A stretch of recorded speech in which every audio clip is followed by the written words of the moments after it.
Hello everyone. नमस्ते। कैसे हो आप सब।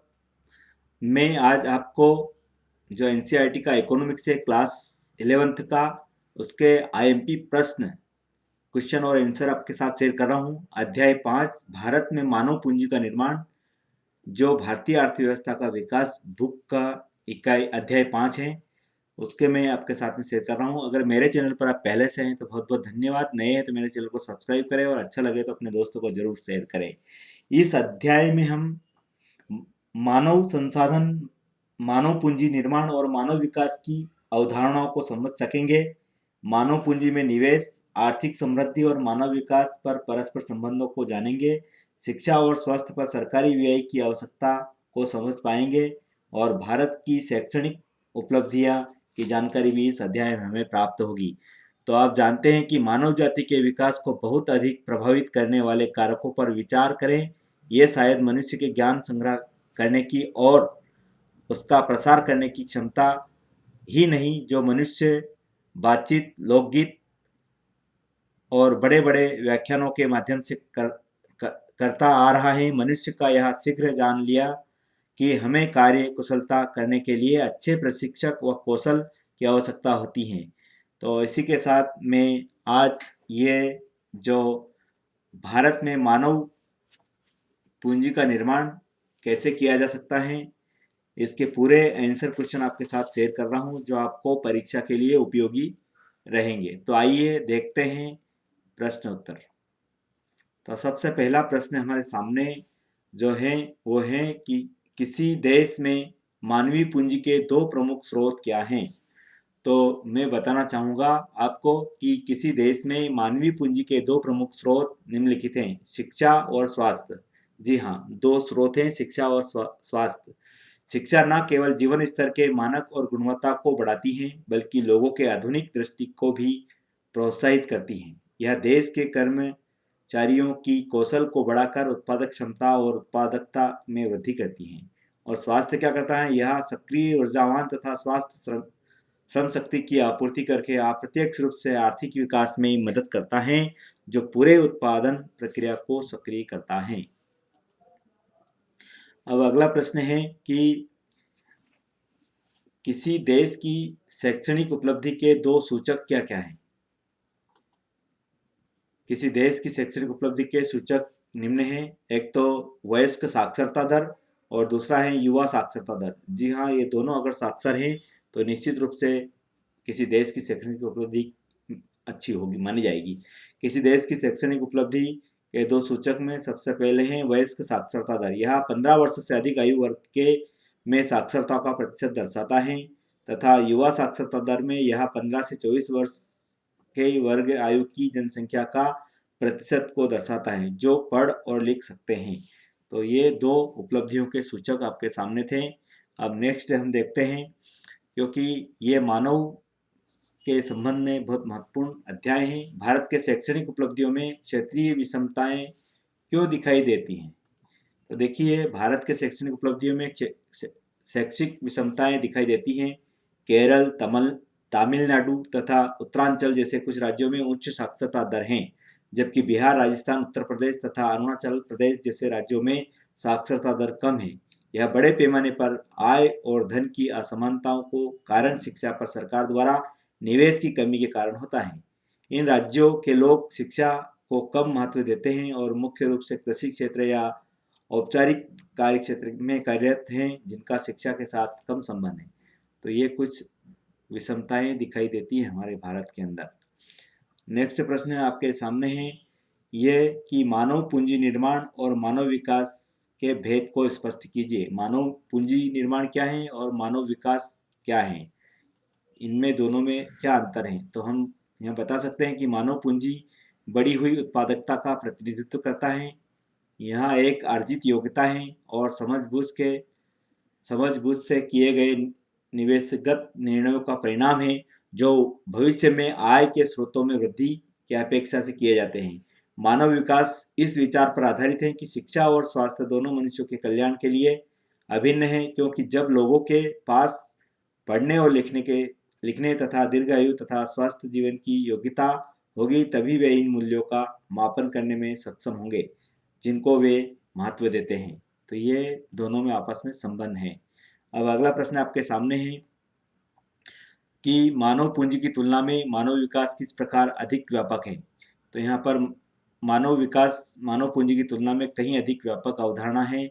मानव विकास में उन सभी कारकों को शामिल किया जाता है जो समाज के कल्याण और विकास को जन्म देते हैं, जबकि मानव पूंजी मानव संसाधन पर आधारित होते हैं जिनका अर्थव्यवस्था के विकास में महत्वपूर्ण योगदान है। मानव विकास शिक्षा और स्वास्थ्य के माध्यम से मनुष्य की समग्र समृद्धि में शामिल है, जबकि मानवता पूंजी मानव संसाधन को अर्थव्यवस्था की उत्पादकता बढ़ाने का स्रोत माना जाता है। तो ये दोनों इस प्रकार से व्यापक है।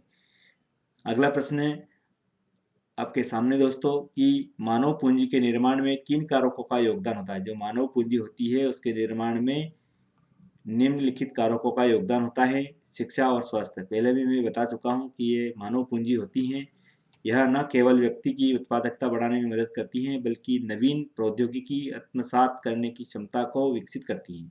यह वर्तमान आर्थिक स्थिति को सुधारता है तथा देश की भविष्य की संभावनाओं में सुधार करता है। स्वास्थ्य पर किया गया कार्य व्यय देश की श्रम बल की क्षमता, दक्षता और उत्पादकता को बढ़ाता है। एक स्वस्थ व्यक्ति अधिक समय तक व्यवधान रहित श्रम की पूर्ति कर सकता है। अच्छे स्वास्थ्य और चिकित्सक सुविधा से न केवल जीवन प्रत्याशित बढ़ती हैं बल्कि जीवन स्तर में भी सुधार लाती हैं। इसमें स्वच्छता, पेयजल, उत्तम स्वच्छता सुविधा तथा बेहतर चिकित्सक सुविधा आदि का प्रावधान है। तो ये दोनों ही मानव पूंजी के निर्माण में योगदान देती है। शिक्षा और स्वास्थ्य, इनके बिना मनुष्य आगे उन्नति नहीं कर सकता है। इसके बाद प्रशिक्षण कार्य प्रशिक्षण पर किया गया मानव पूंजी का स्रोत है श्रम उत्पादन में, क्योंकि अच्छी ट्रेनिंग होगा, अच्छा प्रशिक्षित व्यक्ति होगा तो वो नई तकनीकी से काम करेगा। प्रवसन, व्यक्ति अपने मूल स्थान की आय से अधिक आय वाले रोजगार की तलाश में पलायन करता है। प्रवसन का मतलब पलायन करता है, वो नौकरी छोड़कर चला जाता है अच्छी नौकरी की तलाश में। तो यह स्थिति में परिवहन की लागत और उच्चतर निर्वाह लागत के साथ एक अनजाने सामाजिक सांस्कृतिक परिवेश में रहने की मानसिक लागत भी शामिल है, क्योंकि नए स्थान उनकी कमाई का प्रवसन से जुड़ी सभी लागतों से कहीं अधिक होती हैं, इसलिए प्रवसन पर व्यय भी मानवीय पूंजी निर्माण का स्रोत है। सूचना, मानव पूंजी के निर्धारण में रोजगार, वेतन और प्रवेश से संबंधित सूचनाओं की उपलब्धता भी महत्वपूर्ण भूमिका निभाते हैं। यह जानकारी मानव पूंजी निवेश करने में प्राप्त पूंजी के भंडार का सदुपयोग करने की दृष्टि से बहुत अधिक उपयोग होती है। इसलिए श्रम बाजार और अन्य सूचनाओं की जानकारी प्राप्त करने पर किया गया व्यय मानव पूंजी निर्माण स्रोत कहलाता है। तो ये मानव पूंजी का जो निर्माण होता है इन कारणों से होता है। अब सरकारी संस्थाएं भारत में किस प्रकार स्कूल और अस्पताल की सुविधा उपलब्ध कराती हैं। अब सभी को पता होना चाहिए कि सरकार ही भारत के अंदर स्कूल और अस्पताल की सुविधा उपलब्ध कराती हैं। तो किस प्रकार कराती देखते हैं। भारत में शिक्षा क्षेत्र के अंतर्गत संघ और राज्य स्तर पर शिक्षा मंत्रालय तथा राष्ट्रीय शैक्षणिक अनुसंधान और प्रशिक्षण परिषद, विश्वविद्यालय अनुदान आयोग और अखिल भारतीय तकनीकी परिषद आती हैं।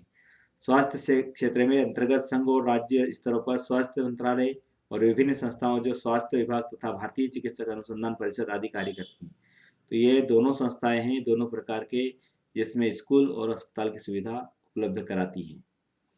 कोई भी देश में दो चीज बहुत महत्वपूर्ण है, शिक्षा और स्वास्थ्य। तो अब अगला प्रश्न है कि शिक्षा को किस राष्ट्र के विकास में एक महत्वपूर्ण अगत माना जाता है और क्यों। शिक्षा एक बहुत महत्वपूर्ण है। शिक्षा को किस राष्ट्र, तो यहाँ पर आगत माना जाता है क्योंकि यह लोगों की आवश्यक ज्ञान और कौशल प्रदान करता है जो उसकी उत्पादकता बढ़ाने में मदद करता है। यह सामाजिक जागरूकता पैदा करता है और लोगों की मानसिक क्षमता को विकसित करता है ताकि आवश्यकता पड़ने पर सही चुनाव किया जा सके। यह एक व्यक्ति की उपार्जन क्षमता को बढ़ाता है जो अंततः लोगों के जीवन स्तर में सुधार लाता है। एक शिक्षित व्यक्ति जनसंख्या वृद्धि की समस्या को समझता है, जिससे जनसंख्या वृद्धि दर में गिरावट आती है। इससे प्रति व्यक्ति अधिक संसाधन उपलब्ध होते हैं। यह आधुनिकीकरण और आधुनिक तकनीकी की स्वीकृति में मदद करता है जो एक राष्ट्र के विकास को बढ़ावा देता है। जी हाँ, अब नेक्स्ट प्रश्न। अब देखिए दोस्तों कि मानव संसाधन में प्रभावी प्रयोग के लिए स्वास्थ्य और शिक्षा पर व्यय संबंधी जानकारी प्राप्त करने की आवश्यकता का निरूपण करें। तो हम देखते हैं इसमें कि मानव पूंजी के विकास के लिए नौकरी, वेतन और प्रवेश संबंधी जानकारी की उपलब्धता आवश्यक है। वे लोग के लिए उपलब्ध विभिन्न विकल्पों के बीच बेहतर विकल्प चुनना और मनुष्य कौशल और ज्ञान का प्रभाव उपयोग करने में सक्षम बनाता है।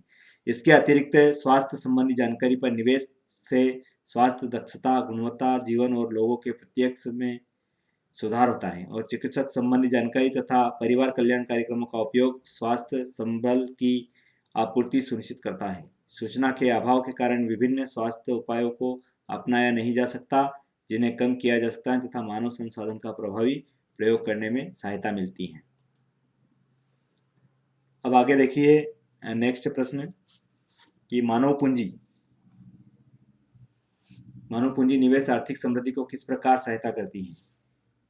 इस पर हमें देखना पड़ेगा कि यहाँ पर मानव पूंजी निवेश आर्थिक समृद्धि को सहायता करती हैं। एक तो उत्पादकता में वृद्धि करती हैं, नव परिवर्तन करती हैं, उच्च भागीदारी होती है। तो उत्पादन में वृद्धि किस प्रकार करती हैं? कुशल और स्वस्थ मजदूर वस्तु आगत तथा पूंजी को प्रभावी उपयोग करते हैं, जो उत्पादकता बढ़ाता है और विकास की दर को तेज करता है। नव परिवर्तन में एक शिक्षित व्यक्ति के पास आविष्कारों और नव परिवर्तनों को साझा पाने की क्षमता होती है, जिससे वे अधिक कुशल और उत्पादन हो सकता है। यह आर्थिक विकास में सहायक होती है। उच्च भागीदारी दर, यदि अधिक लोग शिक्षा और स्वास्थ्य से माध्यम से कार्य करने में सक्षम होते हैं तो इससे लोगों की भागीदारी दर में वृद्धि होती है, जो आर्थिक विकास में समृद्धि की प्रक्रिया को गति देता है। अब नेक्स्ट प्रश्न आपके सामने है, जो कि किसी राष्ट्र की आर्थिक विकास में शिक्षा की भूमिका का विश्लेषण कीजिए। बहुत महत्वपूर्ण है, क्योंकि जिस देश में शिक्षा अच्छी है वो राष्ट्र आर्थिक विकास करेगा ही निश्चित रूप से। तो यहाँ पर क्या है कि किसी राष्ट्र के आर्थिक विकास में शिक्षा बहुत भूमिका निभाती है, जैसे ज्ञान और कौशल का, आधुनिक पद्धतियों को स्वीकार करने का, असमानता को समाप्त करने का, नव परिवर्तन करने का, उच्च भागीदारी दर। तो ये हमारे पास में जो 6 कारण हैं कि राष्ट्र के आर्थिक विकास में शिक्षा बहुत महत्वपूर्ण है, क्योंकि शिक्षा नहीं है तो निश्चित रूप से वो देश विकास नहीं कर सकता है, आर्थिक विकास नहीं कर सकता है।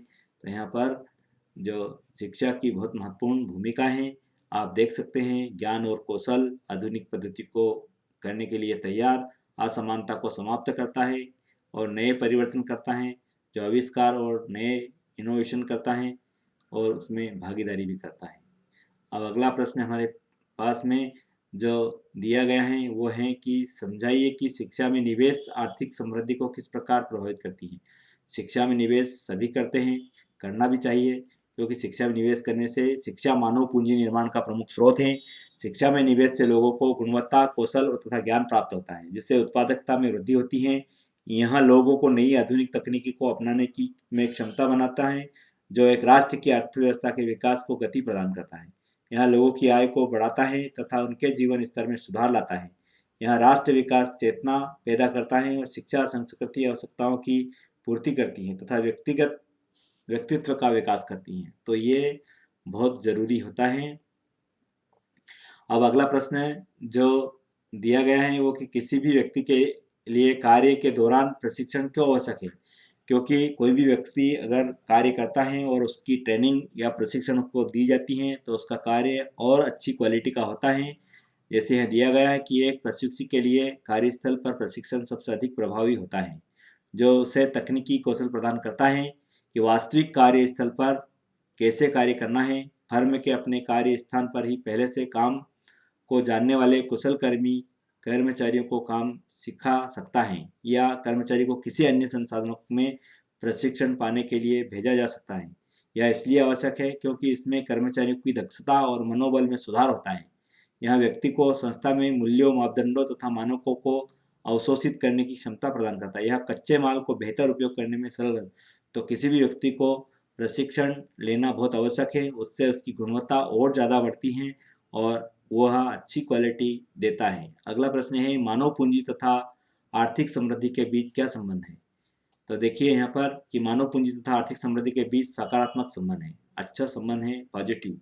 मानव पूंजी का निर्माण आर्थिक समृद्धि में प्रकृति की को गति प्रदान करता है तथा आर्थिक समृद्धि मानव पूंजी निर्माण की प्रक्रिया को गति प्रदान करता है। यदि हमें आर्थिक समृद्धि में विकास करना चाहते हैं तो हमें अपनी मानवीय पूंजी में वृद्धि करना होगा। एक अस्वस्थ या अशिक्षित श्रमिक आर्थिक समृद्धि में अधिक योगदान नहीं दे सकता है, जबकि आर्थिक समृद्धि में तीव्रता लाने के लिए लोगों को शिक्षित, स्वस्थ और कुशल बनाने की आवश्यकता है। इसका नव प्रवर्तक तथा लोगों की भागीदारी भी योगदान है। तो मानव पूंजी तथा आर्थिक समृद्धि के बीच एक स्पष्ट संबंध दिखता है। अब देखते हैं हम कि भारत में स्त्री शिक्षा के प्रोत्साहन की आवश्यकता पर चर्चा करो, क्योंकि अगर स्त्री शिक्षित होगी तो निश्चित रूप से भारत में क्या सभी जगह बहुत विकास होगा। तो शिक्षा के क्षेत्र में महिलाओं को हमेशा उपेक्षित किया गया है। यदि किसी राष्ट्र के आर्थिक समृद्धि को गति प्रदान करना है तो महिलाओं की भूमिका को अनदेखा नहीं किया जा सकता है। भारत में स्त्री शिक्षा के प्रोत्साहन की आवश्यकता है, क्योंकि महिलाओं की सामाजिक और नैतिक स्थिति में सुधार लाने के लिए महत्वपूर्ण है। यह अनुकूल प्रजनन दर को बनाए रखने में महत्वपूर्ण भूमिका निभाती हैं। महिलाओं और बच्चों की स्वास्थ्य देखभाल की स्त्री शिक्षा के साथ बढ़ाया जा सकता है। एक शिक्षित महिला अच्छे नैतिक मूल्यों को लागू कर सकती हैं और अपने बच्चों को गुणवत्तापूर्ण शिक्षा प्रदान कर सकती हैं। तो ये एक बहुत महत्वपूर्ण एजेंडा रहना चाहिए देश का कि शिक्षा के प्रति महिलाओं को जागरूक किया जाए। भारत में मानव पूंजी निर्माण की मुख्य समस्या क्या है? अब देखिए, भारत में मानव पूंजी निर्माण की मुख्य समस्या निम्नलिखित है। जनसंख्या में वृद्धि, क्योंकि मानव पूंजी निर्माण नहीं हो सकती है अगर जनसंख्या तीव्र गति से बढ़ती है। आबादी सीमित संसाधन है, दबाव डालती है, जिसके प्रति व्यक्ति उपलब्ध संसाधनों की कमी हो जाती है। निम्न गुणवत्ता, मानव पूंजी को गुणवत्तापूर्ण होना चाहिए, लेकिन शिक्षा प्रदान करने के लिए बहुत से शिक्षण संस्थान स्थापित किए गए हैं जो शिक्षा और कौशल को निम्न गुणवत्ता प्रदान करते हैं। स्वास्थ्य देखभाल सुविधा में भी यही होता है। बुद्धिजीवियों का प्रवसन, पहले भी बता चुका हूँ एक प्रश्न में कि जो बुद्धिजीवी लोग रहते हैं वो पलायन कर जाते हैं रोजगार के लिए। तो अत्यधिक कुशल श्रमिक के पलायन के कारण आर्थिक विकास पर प्रतिकूल प्रभाव पड़ता है। अयोग्य श्रम शक्ति का नियोजन, अयोग्य जो श्रमिक होते हैं उनका नियोजन कर देता है। इसी कारण भी श्रम शक्ति की मांग आपूर्ति संतुलन को बनाए रखने के लिए कोई बड़ा प्रयास नहीं किया गया है। इसलिए यहाँ मानव कौशल का अपयोग और त्रुटिपूर्ण आवंटन करता है। तो भारत में मानव पूंजी निर्माण की मुख्य समस्या उत्पन्न हो रही है। अब देखिए ये प्रश्न, क्या आपके विचार में सरकार को शिक्षा और स्वास्थ्य की देखभाल संस्थानों के लिए जाने वाले शुल्कों की संरचना निर्धारण करना चाहिए? यदि हाँ तो क्यों? वैसे तो करना ही चाहिए, क्योंकि हाँ, सरकार को शिक्षा और स्वास्थ्य देखभाल संस्थाओं के लिए किए जाने वाले शुल्कों की संरचना निर्धारण करना चाहिए। शिक्षा और स्वास्थ्य क्षेत्र गुणवत्ता पूंजी निर्माण में दो प्रमुख होते हैं। किसी भी देश की आर्थिक विकास वहाँ के मानव पूंजी निर्माण पर निर्भर होता है। शैक्षणिक और स्वास्थ्य देखभाल सुविधा में निजी संस्थान का एक बड़ा योगदान होता है। साथ ही दोनों क्षेत्र में निजी संस्थानों के शुल्क बहुत अधिक हैं, क्योंकि इन्हें लाभ के उद्देश्य से निर्देशित किया जाता है। इसलिए मानव पूंजी की गुणवत्ता को बढ़ाने के लिए स्वास्थ्य और शिक्षा क्षेत्र में हस्तक्षेप शुल्क संरचना निर्धारण करना आवश्यक है। अब हम देखते हैं दोस्तों कि इस पूरे जो अध्याय में हमने क्या किया, क्योंकि जो शिक्षा में निवेश मानव पूंजी में परिवर्तन करता है। इस प्रकार मानव पूंजी बढ़ी हुई उत्साहित प्रतिनिधित्व करती है। शिक्षा में निवेश, कार्यस्थल प्रशिक्षण, स्वास्थ्य प्रवसन और सूचना मानव पूंजी निर्माण के स्रोत हैं। भौतिक पूंजी की संकल्पना मनुष्य पूंजी की या मानव पूंजी की संकल्पना निर्धारण का आधार है। पूंजी निर्माण के दोनों प्रकार में कुछ समानताएं हैं और कुछ विषमताएं हैं। मानव पूंजी के निर्माण में निवेश और प्रभावपूर्ण समृद्धि बढ़ाने में किया जाता है। कुल सरकारी व्यय में शिक्षा पर किए जाने वाले प्रतिशत सरकार द्वारा शिक्षा को दिए गए महत्व को दर्शाता है। ये बहुत सारी ऐसी चीज़ हैं जो इस अध्याय में हमने सीखी। दोस्तों, वीडियो को पूरा देखने के लिए बहुत बहुत धन्यवाद। Thank you. जय हिंद, जय भारत।